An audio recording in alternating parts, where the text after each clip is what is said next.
আরে মাঝে মাঝে তো সকালের দিকে রাত্রের দিকে এরমভাবে টিফিন বানিয়ে খেতে পারেন।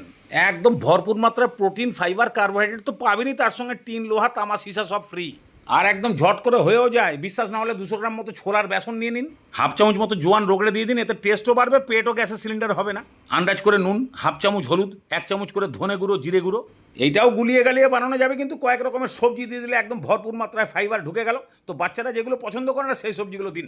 গ্রেট করা গাজর, বিনস আর ক্যাপসিকামটা কুচিয়ে দিন, যদি থাকে তো খানিকটা পালং শাকও কুচিয়ে দিয়ে দিন। এইবার সেন্ট আর টেস্ট বাড়ানোর জন্য অসব পাতা কুচি, একটু পেঁয়াজ কুচি, একটু আদা কুচি, একটু লঙ্কা কুচি, বাস এবারে জল কুচি দিয়ে এই থুক অল্প অল্প করে জল দিয়ে একদম এরকম ঝোলঝোলা টাইপের সিন্নি বানিয়ে ফেলুন। সবজিগুলো খালি কাটতেই যতক্ষণ, নালে এ বানাতে গেলে আপনাকে কোনো শুভ লগ্ন দেখতে হবে না। বাস এবারে প্যান বসান, গরম করুন, অল্প করে তেল পালিশ করে দিন। বাস এবারে 2 হাতা মতন সিন্নি দিয়ে যে কোনো রাজ্যের ম্যাপ আঁকলেই হবে, তবে পাতলা করে। প্লাস্টার কাঁচা থাকতে থাকতে অল্প করে সাদা তিল উপরে ছড়িয়ে দিন। এ ভাজা মুখে পড়লেই টেস্ট একদম 5G লেভেলের হয়ে যাবে। এবারে লো ফ্লেমে ঢাকনা দিয়ে মাত্র 2 মিনিট, ওপরটা শুকিয়ে গেলে অল্প করে তেল লাগান, এবার উল্টে দিন। ওরে মাইরি, এত জবরদস্ত রং হয়েছে রে ভাই, তবে ওই পিঠটা কিন্তু ওরকম হবে না। 2 মিনিট মতন ওইভাবেই লো ফ্লেমে সেকে দিলেই পুরো রেডি হয়ে তিলটাও ভাজা ভাজা হয়ে যাবে। বাস এবারে নামান। এ রুটি তরকারির থেকেও সাংঘাতিক মাত্রায় উপকার এবং টেস্ট।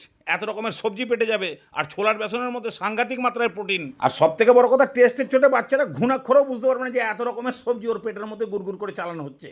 মাসের মধ্যে কম করে 6 বার খাওয়ার চেষ্টা করুন, এর মধ্যে এত পরিমাণ প্রোটিন আর ফাইবার আছে, পেট একদম পরিষ্কার। আর এরকম সাইজের 2-2.5 খেয়ে নিলে তো এত পরিমাণ ক্যালোরি শক্তি আপনার শরীরে এসে যাবে, আপনার কেন আঙ্গুলের ধাক্কাতেই 2-3 জন কাত বানিয়ে ফেলুন, হেভি খেতে।